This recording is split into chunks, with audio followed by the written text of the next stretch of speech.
Right there, YouTube. It is Raccoon again, bringing you another gameplay. Commentary man, we're bringing you some more Modern Warfare 3 like I do. Going to be using the Scar H silence, dual attachment, red dot sight, and the silencer like I already said. Sleight of hand pro, overkill, marksman pro. Going to be using the kill streaks, precision airstrike, Reaper, Pave low, and outpost, kill confirmed, ground war, running a fucking 3-bar to a 2-bar, all that kind of shit. The host migrates in a second, though. I'm pretty sure he does. That's what you get for lag compensation and everything like that, man. It's just a pretty fucked up situation, if you ask me, the whole scenario of it and everything like that. But as my secondary weapon, I'm going to be using the Model 1887, just a single one, no attachments, nothing like that. I've unlocked Overkill Pro now, though, if you're wondering what Overkill Pro gets you. It allows you the capability to just, well, it's like what I said, it allows you the capability to have an attachment on your secondary weapon. One thing that I've got to test out though is if I'm using the proficiency dual attachments on my primary weapon, am I then allowed to have dual attachments on my second primary weapon? It's an interesting fact, but it's kind of irrelevant for this gameplay anyway, because currently at the moment with the Model 1887, within this gameplay anyway, I do not have any attachments, any proficiencies, and nada. I don't have nothing, man, seriously. So it's kind of interesting really, because I don't know, I feel as if they've done right by this shotgun, and like I feel as if it should be the last shotgun unlocked within multiplayer, because I don't know, the whole scenario which I'm experiencing so far is that it seems to perform on a constant basis, and I mean, it's not like I feel as if I don't need any attachments for it at the moment anyway.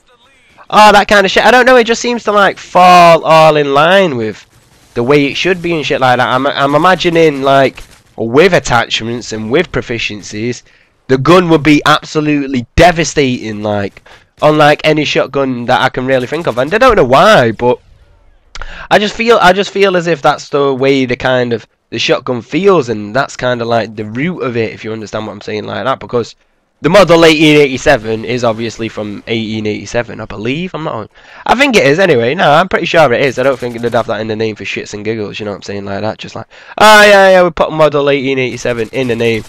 It's actually from the 1990s though. You know what I'm saying, like that. They don't think they're gonna do something like that. So I don't know. It's like interesting when it comes down to it like that. But you'll see anyway. You're gonna see how I put in some work with it. Towards the end of the gameplay, I put in absolute work. And coming up very soon, I do put in some more work with it, but I don't know, man. Shit just seems to perform, and I really like the way it feels. And I don't know, it takes more skill than what I'm saying than the striker, if you know what I mean, because you've got to wait and you've got to place your shots, and if you don't get that fast, like rechambering action in, then you're gonna get fucked. And if you misplace your first shot, then you're gonna get fucked. And coming up here is an exactly perfect example of playing the enemies at, well, just playing the enemies is what I call it. You're going to see here, bang, out comes the Model 1887. I know somebody are going to be virgin on this corner. Decide to rush up, boom, pick me up a nice little double, overshadowed then by the other faggot getting a triple Predator missile. Damn it for the win, you fucker. Get out of my game and shit like that. And then I pick up another one. So I don't know, you saw how the range with it then, it was interesting really. It's all kind of, like with another shotgun, for instance, if I was saying, for instance, if I was using a striker, and he only had one shot, like I did then with the Model 1887, I wouldn't be as confident that I would have hit that shot, like, through that doorway, and I don't know why, but I just feel as if maybe the striker would kind of spread a bit too much, and the shots wouldn't be as accurate. But I'm finding what the Model 1887 seems to have is very good range as it is, and a very good standard kind of spread pattern, if you understand what I'm saying like that. It's kind of enclosed and tight, but with the tighter spread pattern, you're getting a greater put down, you know, like capability, if you understand what I'm saying like that. So it's pretty interesting when it comes down to it and everything like that. But you're going to see I put more work with it until the end of the game. Literally the last 30 seconds of the game, I don't use anything but the Model 1887. I just decide to go like, Annie, you got put at the 1887, you know, that kind of shit, and just fucking, I just end up dropping bitches around the middle, kind of where I am now and shit. But I don't know, I've kind of already explained Outpost to you and everything like that, man. It's an interesting map. What you want to do though, locking down playstyles and shit like that, you want to do what I'm just doing here, mate, and that's just stay in the middle of the map, mate, because going around all the outsides and shit like that, it's kind of like a reverse psychology situation. You're more likely to catch people off guard in the middle than you are around the outside, because when you're getting people manoeuvring around the outside, you're gonna fucking run into people watching sightlines and shit like that. All this kind of shit, I just find it particularly better to just maintain the middle area where I kind of am holding on around now, if you understand what I'm saying like that. It's just, it's a stupid mistake to really go fuck about in the bunker or go mess about near them hangars at the top side of the map and shit like that, because essentially all they're offering is spawns for them to get back into the middle of the map, if you understand what I'm saying like that, to get back into the action and shit. And as you see, the enemy team shooting down everything I get, me. I'm not standing a chance really, if I'm going to be honest. I mean, I don't know what it is, but sometimes you'll just run into them teammates where, well, not teammates, you'll just run into them enemies where all they'll be doing is dropping stingers and dropping any kind of air support that you can. And I know I'm guilty of that. I mean, I do it a lot of the time, man. You've all saw my stray from video yesterday. That right there, I don't care what you say, man. I'm pretty sure that should have been a triple spray, really, if we're going to be honest, because I picked up the one guy trying to run back that way, and then there was two of them trying to come towards me.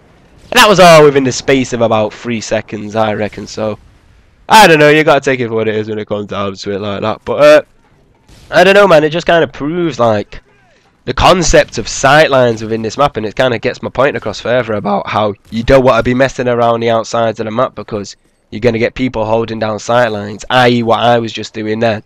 And you're going to get fucked, pretty much. That's the way I see it, like.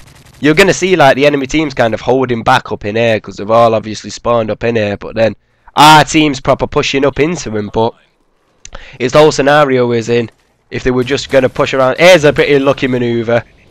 I don't know how the fuck I didn't get a hit marker the first time round, because my perspective... pardon me. My perspective, I saw my sights with that aimed directly on him then, so... That's what you get. That's what you call lag me or latency issues or whatever you want to say like that. I would have usually hit that rate just like straight away, but I was lucky I got away with it, managed to go to pro and get my second shot off. See, that's why the Model 1887 is not a forgiving gun at all, mate. In most scenarios, I would have been dead then. Without a doubt. I'm surprised the guy didn't knife me. It's very fortunate he was using a shotgun as well and had some extremely bad aim. But many other scenarios, mate, you would have just got knifed. You would have got automatically obliterated by an assault rifle. I don't know why I decided to put it all extravaganza with automatically. I don't even know why I went into the Italian accent either. Whatever like that, man. But I don't know. You see the gameplay is kind of wrapping up into the final 2 minutes now. I'm probably going to go into my Model 1887 mode.